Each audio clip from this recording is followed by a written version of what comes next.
2 words, Revo Fitness. Here's a few more.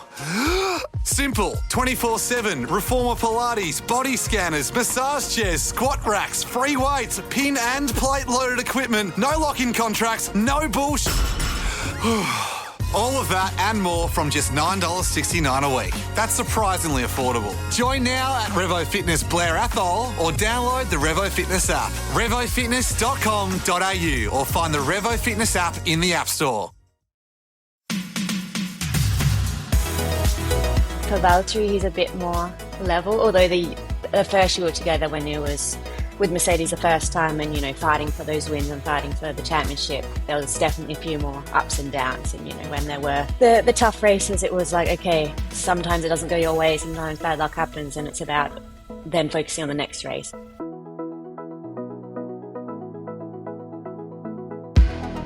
We would like to acknowledge the Gadigal people of the Eora Nation, the traditional custodians of this land, and pay our respects to the elders, both past and present. And this is the heart of it. Now, power couples in sport are relatively common, but few would win a race against the combined speed and skill of these two. Aussie Olympic cyclist Tiffany Cromwell and Formula One driver Valtteri Bottas. I did not actually get to be a part of this conversation. You held this all on your own, Cam. How'd you go? I loved it.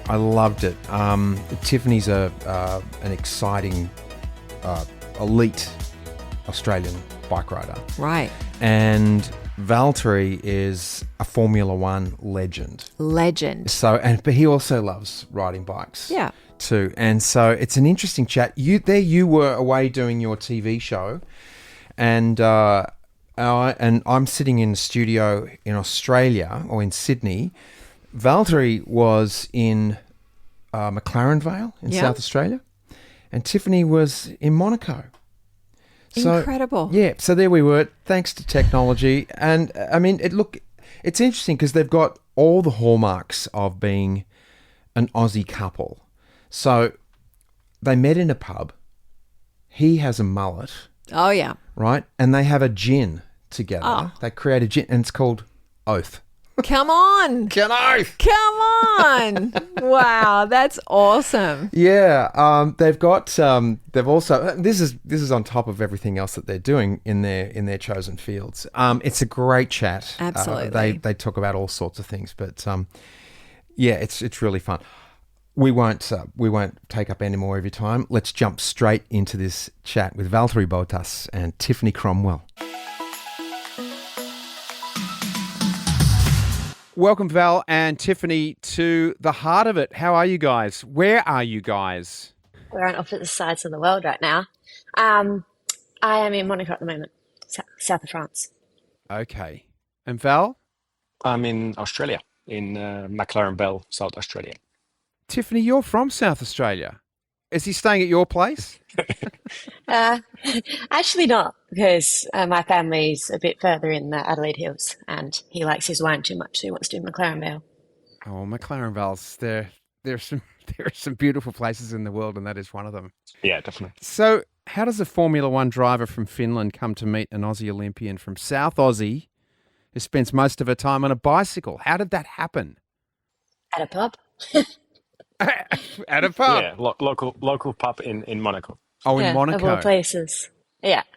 So I was already living over here because we have to live in Europe to race our bikes, and I'll have to be living there too. And just we happened to be in that same pub at the same night, and yeah, the rest is history. So who approached who, and what was it about each other that, and how long ago was that too?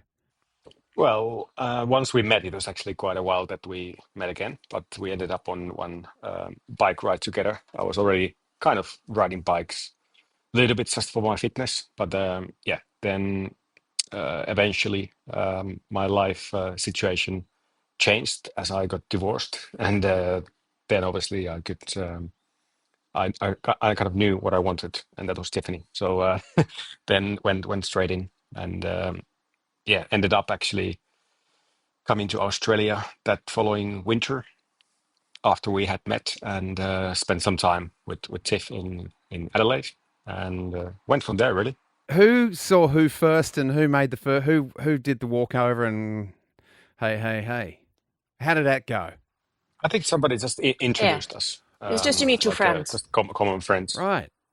Yeah, There you it was just a handshake. That's all. Oh, okay. And then, as you said, it took a little while longer to sort of work it out from there. Yeah, I mean, I was still married, so obviously, eventually, I knew that was not going to work. Once I was not married anymore, then I had a pretty clear target. There you go. I knew that we could have lots of fun together, and she seemed like a lovely person, so went straight in. And has bike riding been the connector for you? It was definitely one of the common interests and one of the things we could do together quite quickly, which was nice. We're fortunate with cycling that a lot of sports do cross over with that and use it for fitness. So, we do go riding with all sorts of people, and yeah, it was a way to get to know each other. And then we quickly saw we had a lot of other mutual interests. There was like coffee, for example, traveling, adventure, gin, all these sorts of things. So I think, yeah, that was the first thing. But then we quickly saw there was a lot of other things that we shared a common interest with and just, enjoyed doing together. Well, you travel the world, so you just mentioned coffee, which I love. Who's got the best coffee in the world? Australia, obviously. Wow. You agree with that, Valtteri? Yeah, on average, if you go to a coffee shop or even like a hotel, Australia wins absolutely on the average level of coffee. Who's got the worst? France. Really? You think so? Oh, yeah. Yeah, absolutely. Yeah. Okay, we're being really broad here, Yeah. but like there are people who have created coffee shops. Like in Paris, there's a good coffee scene now, and there are a few places here and there you can get a good coffee shop. But the average, if you ask for a coffee in France, it's probably not going to be very good. Yeah, we're talking about the average. Like, there's Yeah. obviously good spots, but yeah, on average. I thought for sure you were going to say the middle of America. All the square states in America. Yeah, true. It's pretty That gnarly can also stuff. be- Yeah, Yeah, yeah. yeah. Okay, so you both got demanding schedules with what you do, and clearly you're in different countries right now. How do you make time for each other? And how do you stay together when you're not together? Well, we're lucky that these days technology has come a long way. So, we have all the devices, FaceTime, these sorts of things, which, if you think back, even when I started my cycling career, we didn't have that, which was like 2005, my first time in Europe. But otherwise, yeah, luckily we both like to travel and, within reason, we can come to each other's races and depending on the time of the season. Because with my bike, I can train anywhere. And with Valtteri, if he isn't got commitments, he can kind of come anywhere. So, yeah, we made it work quite well by doing it that way. Right. And Valtteri, is it 22 races, 22 countries for a year for you? 24 races. Yeah. Oh, 24 races, excuse me. Right. Yeah. So that's a lot of travel. It's That's a lot of travel, yeah. a lot of hotels. What's your best? Give me one of your best travel tips. Yeah, it's a lot of travel, and it's not only that. There's also, I do some work with a team. So there's separate trips. There's separate sponsor events, which sometimes could be in another continent. So it's pretty full on. But travel tips. Well, I'm still myself discovering Australia. For me, there's still a lot to see because it is a big country. But like places I've been, Japan is always up in the list. And something more exotic that I keep going back to is the northern Finland and northern Norway. It's pretty stunning, and it's just so different from many other places. Yeah, those Northern Lights are pretty spectacular, aren't they? I've got a photographer mate of mine that keeps sending photographs back from Helsinki. Each year he goes there and photographs the Northern Lights. I Yeah. got to get there at some point. Yeah. And Finland is like the more north you go, the better it gets. So just get out from the people and the cities. Yeah. How much time do you get to spend in Australia, you two? Well, Valtteri actually had to spend more time than me. it seems. Is that right? Having the F1 there, and because with the F1 there, it's at the worst time for me in my calendar. It's like the very busy time of racing where we have a lot of the big one day races here in Europe. But like this year, we did a 6 week stint, which was really good over December, January. But Yep. that's normally the only time we get back. This year we get a bonus trip because there's some gravel races out there in April that have made to work in. So yeah, but not more than 2 months a year, I would say. Yeah. But usually less Right. than that. Usually it's more like 1 to 1.5 months. Yeah. You're both participants in elite sports, and that requires a certain mindset to stay at the top. How do you support each other through that? Do you let each other go, or do you lean on each other at certain times? I think we are good at understanding each other. For sure, there's more intense times than when there's not. And there's times where we can kind of see, like, okay, they just need their space, or other times where it's like you can bounce ideas off of each other, or just have other conversations to distract yourself from, the intense period. So I think both understanding the pressures of high level elite sport helps you understand why someone maybe might be in a bad mood, or had a bad race, and how to like say the right words to kind of get through that and kind of refocus on things like this. Yeah, I agree. Like you just kind of get it, once you've been through your ups and downs in the sport, you learn to just know like mentally how does it affect you and your partner most likely as well. So for me, I find it actually quite easy to read Tiffany and just trying to kind of reflect to myself, like how would I feel in that position if, for example, I had a bad race or stuff like that. So it's pretty straightforward. Yeah. And so do you ever allow the thought to come in? Because obviously there's an expiry date for elite sportsmen where you're no longer in that top echelon of what you're doing, and you sort of have to look at your role again. What is my role in this now? I'm actually still going for those top 3 spots or whatever, or top 10. Do you allow yourself that space to sort of go, what next? What happened? What's the next stage? And do you plan for that later on?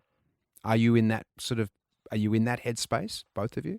Definitely planning. Like I think it's always good to plan, and I think that's one mistake many athletes they do in their life, that they don't start planning early enough, because definitely, like you mentioned, nothing lasts forever, and especially in sports, sometimes it can be quite restricted period that you can actually make a living out of it, and also what's then going to keep you busy, So personally, I've been planning for a long time, thanks to good advisors and stuff like that.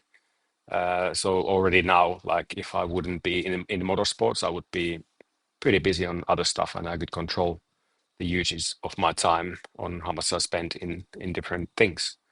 So I think that is like really important for anyone, because if you drop on nothing after a sports career, then that's typically when you see issues after that with the personalities.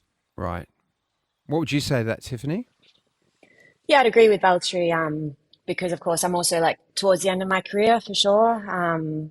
And I've changed a lot throughout my career of being the one targeting the results, and now kind of helping mentor the younger riders and being a road captain, using that experience to kind of support my teammates to get the bigger results. But Yep. for sure, there is that expiry date. And yes, you hear so many stories of athletes going into depression or being lost or being bankrupt, within a few years after finishing their careers, because you go from being in the spotlight to almost being a nobody.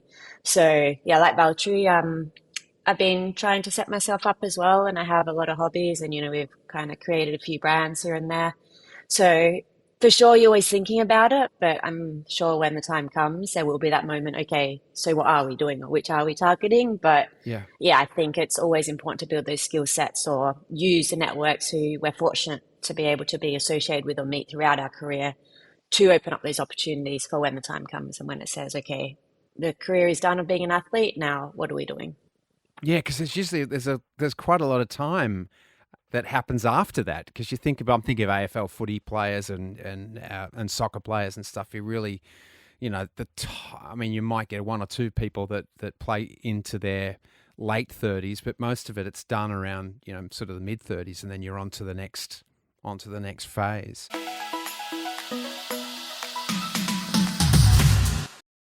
2 words, Revo Fitness. Here's a few more. Simple, 24/7, reformer Pilates, body scanners, massage chairs, squat racks, free weights, pin and plate loaded equipment, no lock-in contracts, no bullshit. All of that and more from just $9.69 a week. That's surprisingly affordable. Join now at Revo Fitness Blair Athol or download the Revo Fitness app. RevoFitness.com.au or find the Revo Fitness app in the App Store. Tiffany, you mentioned hobbies. I'm loving the helmets that you create for Valtteri. The artwork that you do. Is that one of the hobbies that you might persevere with, or is that just a fun thing to do for you? For the moment, I keep it just as fun. That's why I call it a hobby. But, design and creativity has always been something I'm passionate about. When I finished school, I studied fashion design, and then my cycling career took off, so I could never really finish that. And I dabbled in designing cycling apparel. And then, it's always just something I've enjoyed and self-taught a lot of it. And when Valtteri and I started dating, then, he asked me to design his helmet. And at first I thought immense pressure because that's their identity, The driver's helmet is the only individual thing that they can have that represents themselves. And, I'd never done anything in that space before, but I was like, okay, let's go. And it started with just a one-off helmet for the Aussie GP that never happened. And if I look back at that design, I'm like, okay, it was fun, but yeah, it needed a bit of work, I think. Now I see what I've done since. But, I do really enjoy it. And can I go into that and say, okay, put it as a business? Yeah, sure, it could be. We'll see, I'm always open to projects, But the thing is with all those things, it's you need to work with the client, or I need to work with Valtteri. And he's lucky, he gives me a lot of freedom. And yeah, we play with the ideas. And, you have your standard season helmet, but then with all the individual races, it's really fun to kind of be okay, what story can we tell through the helmet? And so I really enjoy that side of things. And yeah, it's definitely something on the radar, or something in the design space I could consider doing. I imagine with Australians, they would love it for the golf club fundraisers, getting one of those helmets and putting it up and raising money for charity. You get a lot of people getting on those. Yeah, definitely. And we have done a few helmets for foundations or for fundraising. So when we can, we like to try to make a difference and associate with causes that, we're passionate about. So yeah, we always keep at least one helmet of every design. That's the only thing I ask Valtteri for, a bit of a collection. But, sometimes we'll have 2 of a standard of a special edition design, for example. And yeah, we just did one last year for Brazil with the coffee company he is involved with, Kahiwa in Finland, where, they're selling coffee and then people can win the helmet, and then the funds raised are going to the local coffee projects in Brazil to kind of help, because for the farmers, they're the bottom of the chain. So things like that is what we're trying to do. And yeah, so it's nice if you can make a difference through the power of your designs as well. Yeah, absolutely. I think it's really a kind thing to do. It's so fun too. It's always fun to be creative and things too. Hey, what is as we were talking about, it's high stakes for you guys in what you do, high pressure. I'm sure there are setbacks.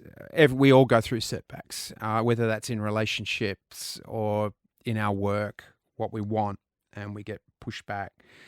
Can you share some advice that you've given each other when you've experienced setbacks to set things, on a different track? Well, normally one advice that I quite a few times have told Tiffany, if she's in her mind, thinking about something negatively, or stuck in a bad mood, or just annoyed by something, or that's normally I try to tell her to look at the big picture in life.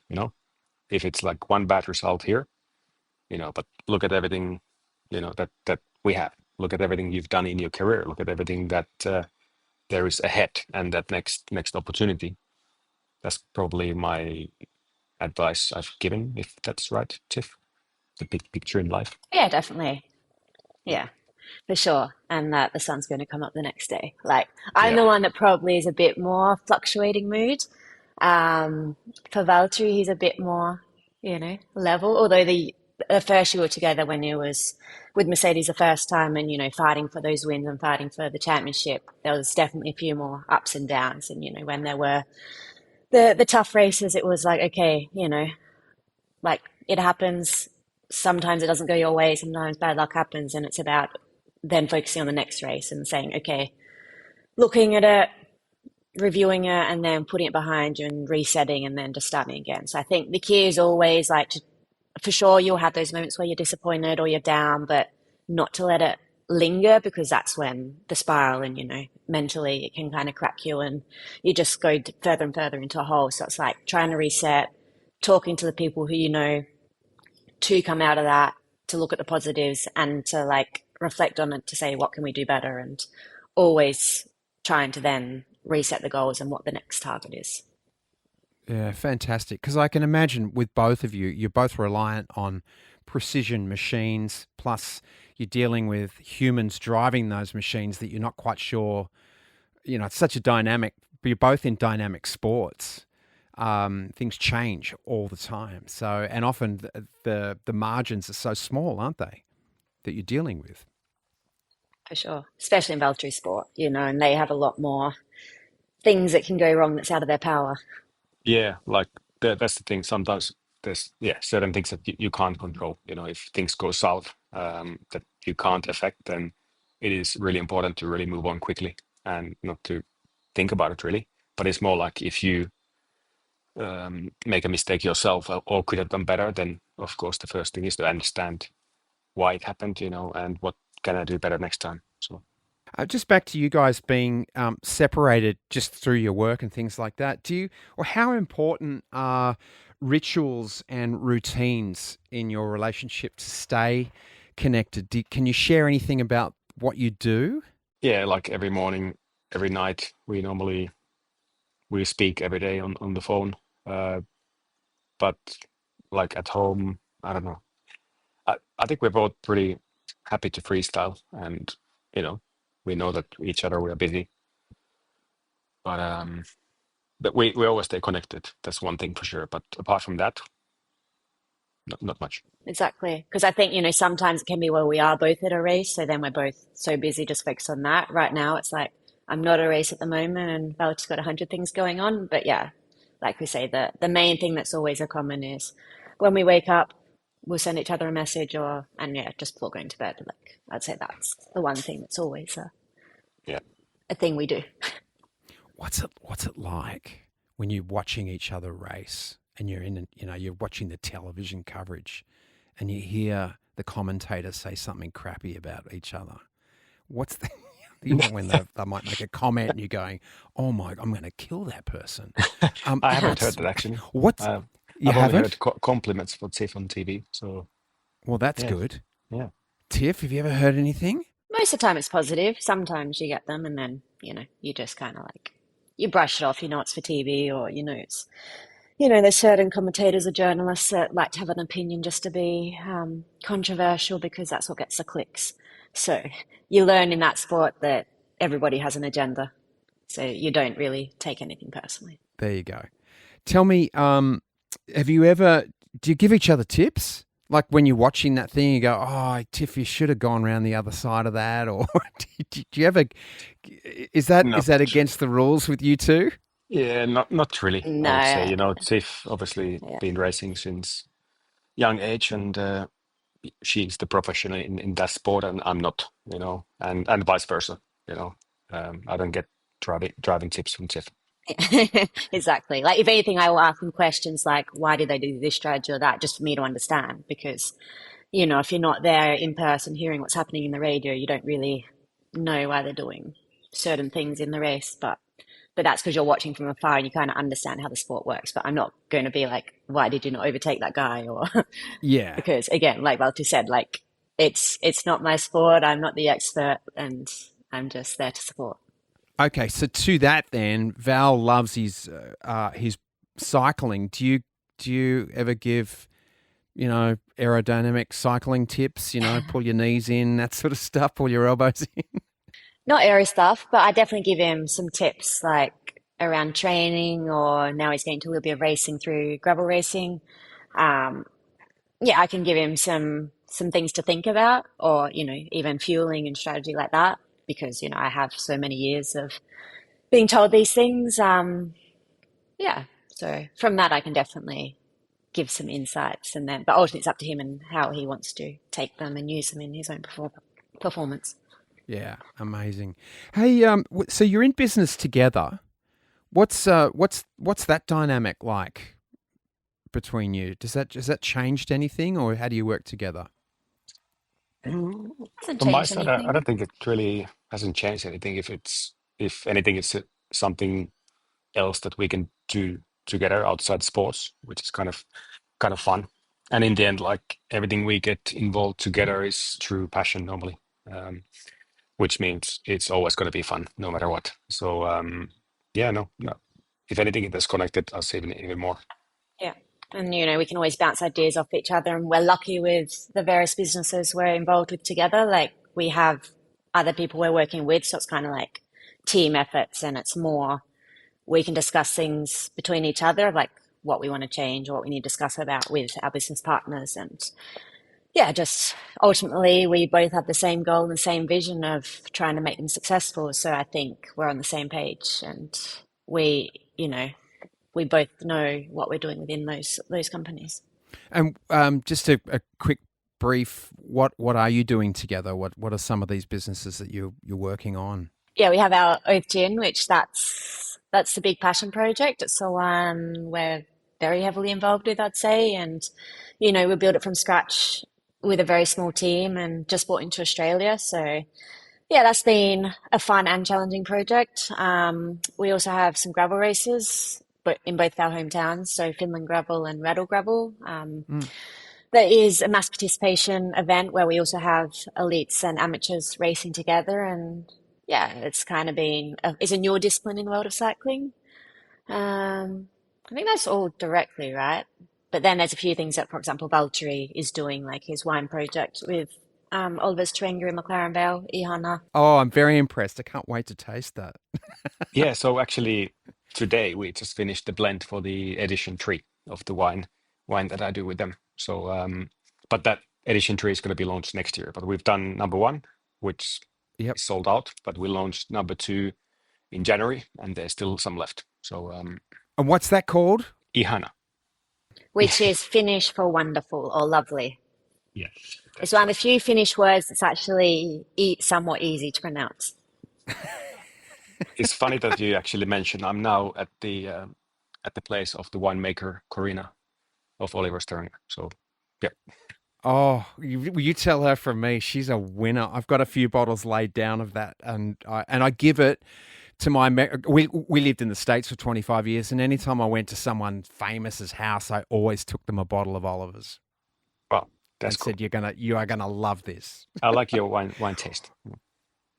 Thank you so much. Hey, I will say, speaking of words and Finnish words, ihana, how did you go with the Aussie vernacular there, Valtteri, with, that we put a Y on everything? Brekkie, Prezi, Chokki. I'm still learning. I'm doing pretty good nowadays, but still every now and then I get a new word of the Aussie lingo. But yeah, getting there, and I'm finally starting to understand Tiffany as well, which is pretty nice. Is that's an ongoing thing? Yeah, I think it's an ongoing process. Yeah. Yeah. Can you think of one that just absolutely had you stumped? That you just were like, I don't know what you're talking about? There's been many occasions. I don't know if you have any good ones, but well, simple ones like tongs. You know, Very to me confusing. that's not a flip flop. It's something else. You know, it's normally like women's underwear, but yeah, stuff like that. So The only one you liked when you heard it the first time in real life was Fair Dinkum.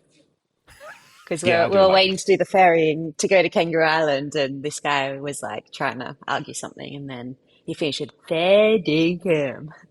And then Yeah, I was just like, yeah, oh, they actually use that yeah, expression. yeah. That was cool. Oh, I love it. Is there a Finnish equivalent to any of that sort of stuff? Well, one thing, especially in South Australia, like Jena is pretty common. And actually in Finnish, there is Joe, which is like exactly the same meaning. And we actually use it quite a bit. So that was funny to learn. I have to put that one in. Hey, who takes longer to get ready before you go out? Tiffany. Me. And between the two of you is who's more likely to attempt something extreme just for fun? Who's the more outrageous and who's more careful? Me. No, I'd say I'm always up for anything. As it's be a close call. Yeah, I think so. I think we are happy to jump into something new and crazy, but Well, I went bungee jumping. You didn't. That's the only thing you haven't done, Oh, right? okay. yeah, but I did indoor Ironman on the holiday. Yeah, because you're silly. I chose to sit on a beach. Yeah, yeah, That's just stupidity, not extreme. Either of you jumped out of an aeroplane yet? yeah. We have We have. a couple times, yeah. We did one, yeah, in New Zealand a couple of years ago. Yeah. Who's got? I mean, you both travel in a certain direction when you're either cycling or you're both cycling or you're driving. Who's got the best sense of direction? I'd say me, maybe. Well, no, he Mostly, insists yeah. on always using a map, always, even if he knows where he's going. Whereas I like to use my head. And when you ride bikes for a living, and back in the day when we didn't have GPS, you had to know directions for your training. So I've always been pretty good for directions, Yeah. 98% of the No, time. normally it is the case that I follow Tiffany.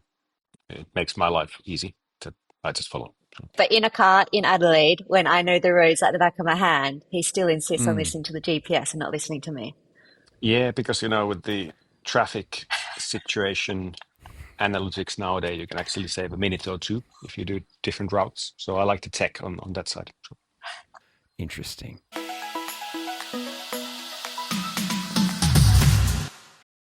2 words, Revo Fitness. Here's a few more.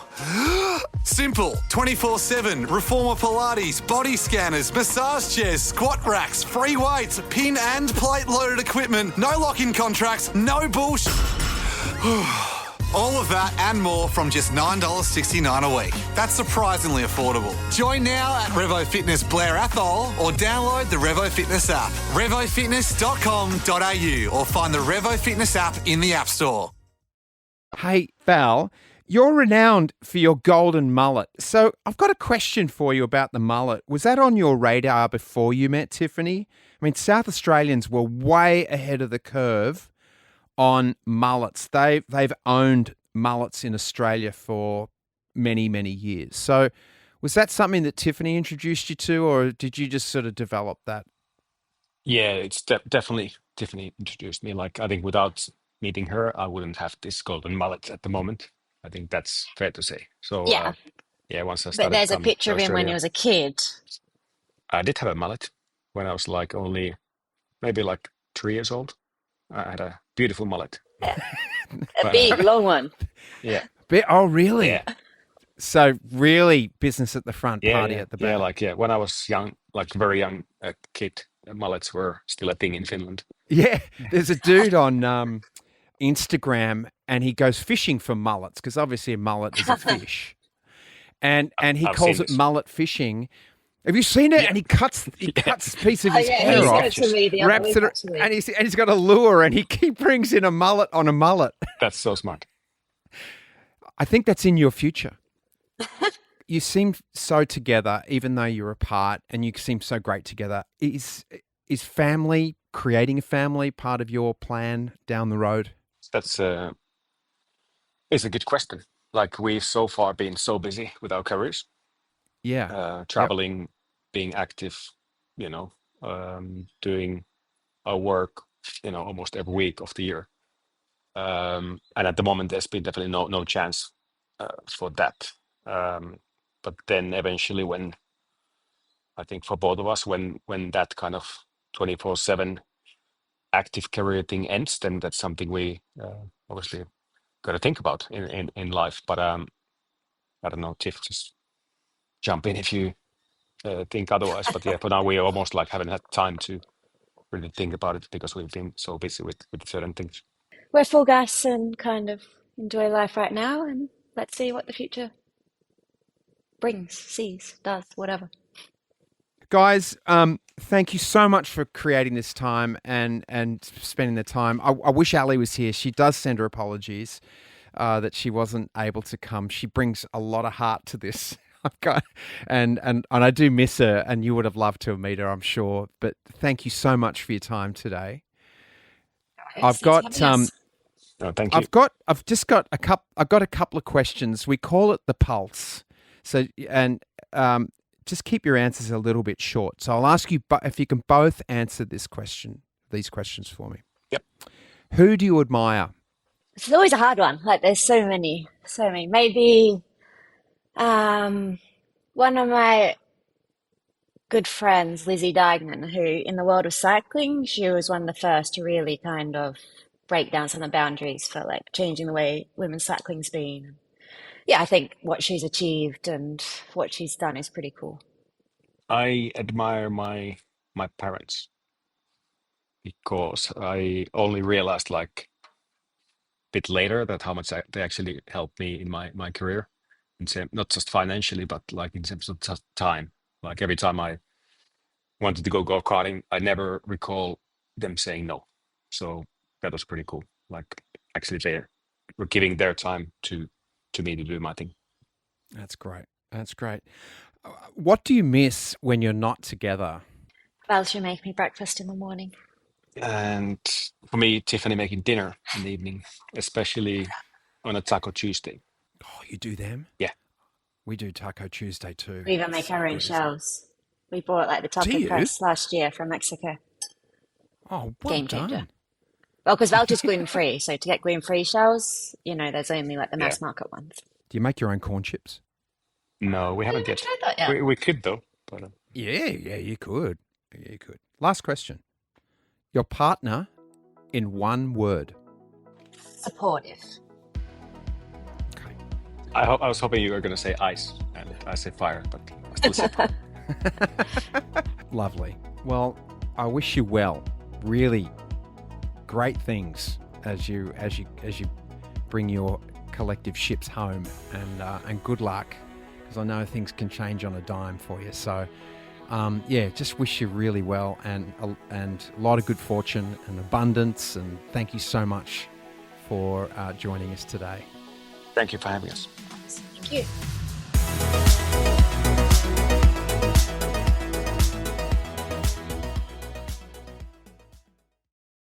Two words, Revo Fitness. Here's a few more.